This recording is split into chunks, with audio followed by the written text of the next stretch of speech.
Rifle AR-15 धरी छात उपर बसिथिला 20 वर्ष बयसर युवक। टार्गेट रे थिले अमेरिकार पूर्वतन राष्ट्रपति डोनाल्ड ट्रम्प। रैली मंचर 120 मीटर दूररू मारिला गुली सीधा बाजिला जाई ट्रम्प को डाहण कानरे।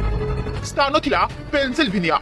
समय संध्या 6:15 चलीथिला ट्रम्प को निर्वाचनी रैली। एही समय रे ट्रम्प को ऊपर को फायरिंग कला 20 वर्षर युवक। एहा परे ट्रम्प कान को धरी तळे पड़ी जाइथिले। उपस्थित जनता हतबाक कौन हैला किए कला।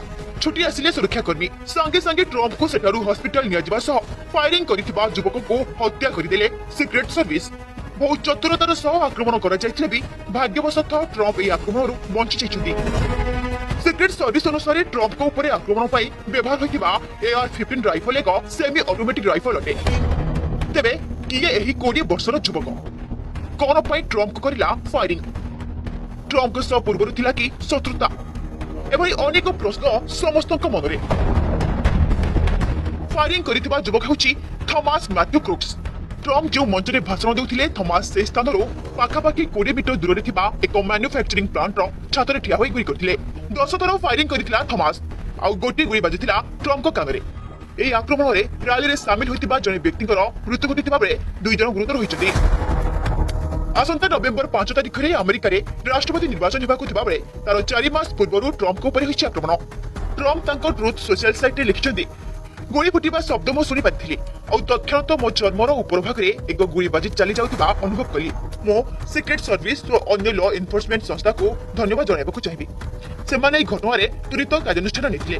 ट्रम्प कहिसेंती जहा भी हे जाऊ मु डरिबी नाही कि सरेंडर करिबी नाही और राष्ट्रपति निर्वाचन पई कैंपेन जारी रहिबो।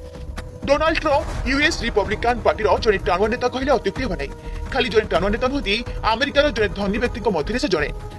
डोनाल्ड ट्रम्प जड़े सफल अमेरिका व्यवसायी। ट्रम्प कोटी कोटी संपत्तिर मालिक मध्य बिजनेसमैन रो राजनेता ट्रम्प को बापा जड़े रियलिस्ट बिजनेसमैन थिले।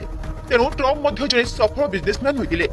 खाली बिजनेस नुहे राजनीति में बेस सफल होइछन्ति ट्रम्प। सबुबले निज बयान को नहीं गणमाध्यम रे चर्चा रे रहि आछिबा ट्रम्प 2017 रु 2021 पर्यंत अमेरिकार राष्ट्रपति होइसारिछन्ति। वर्तमान 2024 राष्ट्रपति निर्वाचन लढुछन्ति ट्रम्प।